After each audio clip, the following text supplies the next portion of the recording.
So apparently, if y'all didn't know, there's a discussion now about a white-only town being built in Arkansas.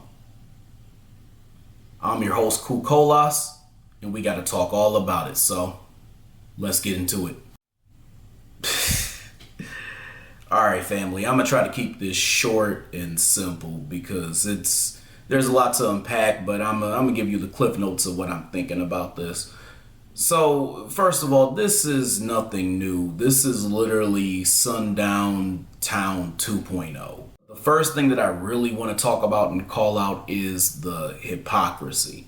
Because what I'm noticing is that there's a trend of there being movements that are made by the dominant society to create things such as their own towns, but the same energy is not being given to black people who would want to do the same thing. As a matter of fact, you can look back in history and see the negative, adverse, and destructive reactions that were given to black people who have created their own thing.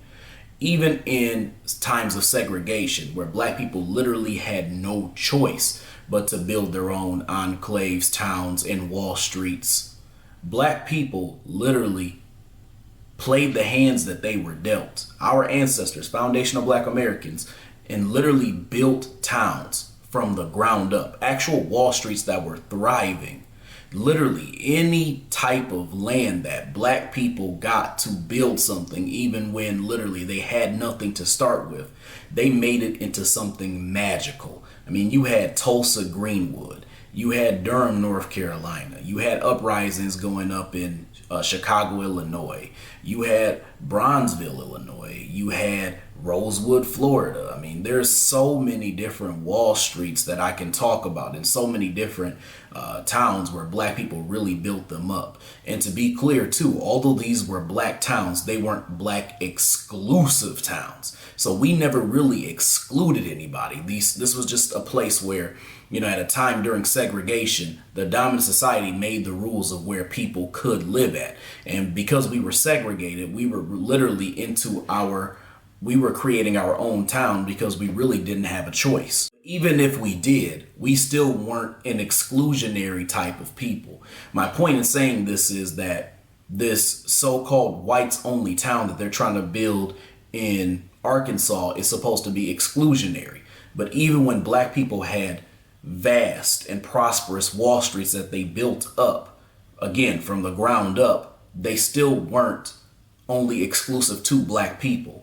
White people could do whatever they wanted, and black people would have welcomed them with open arms. Going back to my statement about how this is nothing new, America has really already made white-only towns. I mean, these sundown towns literally were for the purpose of being destructive to black people who even touched down there at the wrong period of time. I want to put this into perspective for a second too. So I'm a Midwest dude. I'm from Michigan, but I don't live in Michigan. I currently live in North Carolina. With that said, one thing that I found that both Michigan and North Carolina have in common is that they both have vast sundown towns. And the reason why I'm highlighting this is because when you think about the South, you think about this place that's supposed to have all this blatant racism, all these sundown towns and whatnot. But I'll tell you one thing, there were sundown towns in North Carolina and there were sundown towns in Michigan, but people don't really think about the idea that this also happened in Michigan as well too, because the Midwest has always been presented as the land of opportunity, quote unquote, for black people and a safe haven, when in fact there were sundown towns in the state of Michigan. And just to name a few that either were confirmed as sundown towns or were suggested may have been sundown towns at some point or still are, here are a few cities, and a few of these are places that I would frequent: Plymouth, Birmingham, Trenton, Wyandotte, Allen Park, Fraser, St. Clair Shores, Midland, Petoskey, Charlevoix, Traverse City, Marquette, and Iron Mountain.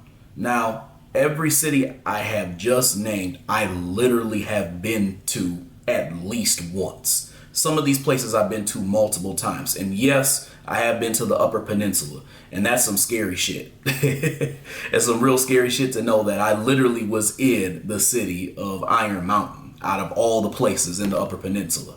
North Carolina has a lot as well too, because you have Albemarle, Concord, which is a place I actually lived at, Salisbury, Kings Mountain, Gastonia, Hickory, Lenoir, Waynesville, Burnsville, Mount Airy, Marion, Spruce Pine, Brevard. These are all sundown towns or suspected sundown towns. My point in naming all these is to show that there are a vast number of places that are both in the South and the Midwest that have sundown towns. And these are places that exclusively are meant for black people to stay out of, because if black people are caught there after dark, it could actually lead to their death. Hell, there was even a story that came out recently about this brother who was a truck driver, and he had to be somewhere around my age, and he had his truck break down at this gas station in the city called Citra, Florida. And apparently he was talking about how this was a sundown town and how the lady who was inside the gas station was trying to, allude to him getting up out of there because she knew kind of what the business was going to be if he was still there. And he even had like this dispatcher who, he was trying to contact to get his truck fixed and all this other stuff. And they're like, it's going to be about 2 or 3 hours before somebody can be, out there. So he's basically calling and kind of low key, not begging, but basically trying to create some urgency. Like, yo, like I heard it ain't really safe. Can you get somebody out here sooner? Now they were able to get this brother out, but just think about the fact that all that happened to him was that his truck broke down and all he's trying to do is work. And he ends up being in a place where if he's there at the wrong time for too long while it's too dark, something bad could actually happen to him. Going back to this whole idea of black people doing what white people are trying to do right now with building a city that is exclusively for them. Black people would never be allowed to do this. Let's be real. If black people tried to build their own city, then it would be labeled as radical or racist or divisive and unconstitutional, all this other shit, right?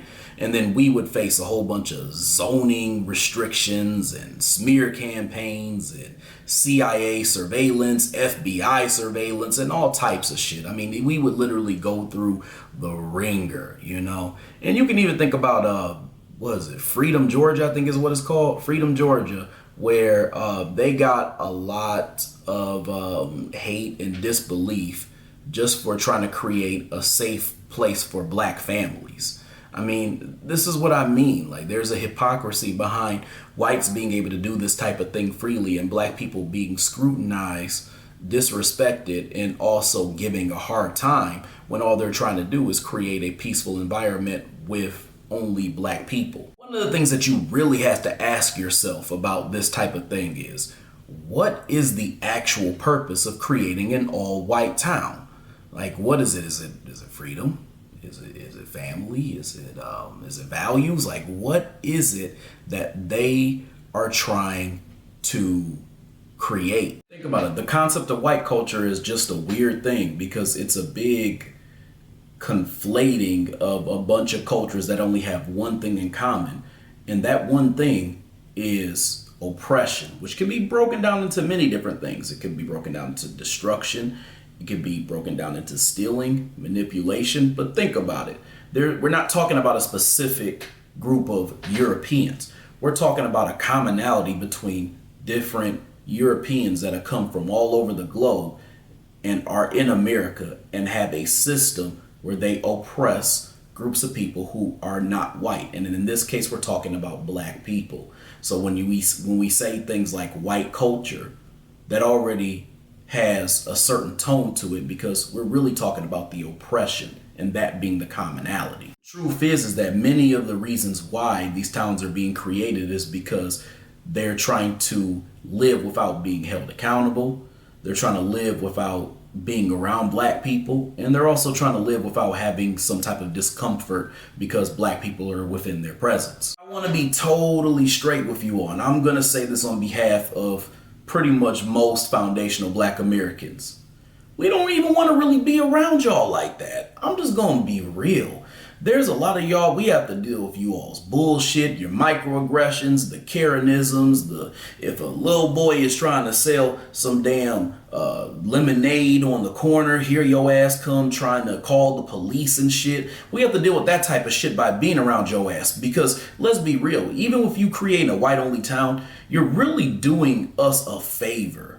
Black folks are not dying to just live next door to a bunch of people who hate them and mistreat them, disrespect them, harm them, and are cool with them being oppressed and subjugated. They literally, we have no reason to actually desire that.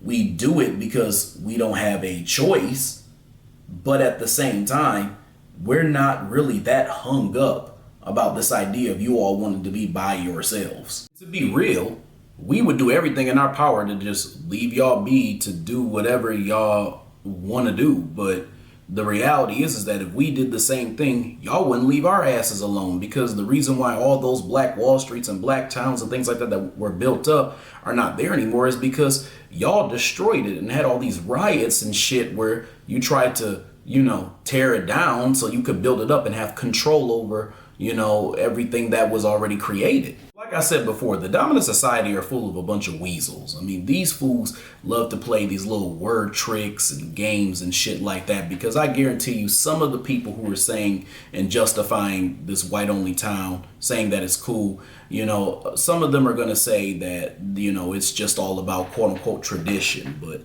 a lot of times they'll use words like tradition and it's about heritage, it's about religion, it's about faith. They'll say all this other bullshit because they're trying to disguise from the actual racism. Because all of this shit about, we want the 1950s back is just them really wanting to be back in a time period where they can kind of get away with a lot more racist bullshit. That's really what it comes down to. My final thoughts on this whole white-only town thing is, let them have it, but let's be real. Let's be real. If we're going to talk about this whole idea of letting y'all have your town where it's just white people and whatnot, let's address the hypocrisy of how it would be handled if black people did the same thing. And also, let's talk about what happened when black people did the same thing. When black people had black-only towns or desired to have them, there was always some interference from these white supremacists who wanted to destroy and dismantle what black people were trying to create. So yes, if you want to go on some type of enclave that's going to probably be full of degeneracy and all types of shit, then so be it. But let's not act like there's not a lot of white supremacy, a desire for control that's rooted in the reasons and the rationale that's behind why this is being done in the first place. All right, y'all, hope you enjoyed this video. I hope you enjoyed what I had to say, and I'll definitely have more to come in the future, so make sure you stay tuned. In the meantime, I would love it if you liked, subscribed, hit the share button or the bell icon so you get notifications for whenever I come out with new content on this channel. Other than that, I'll talk to y'all later. Peace out, y'all.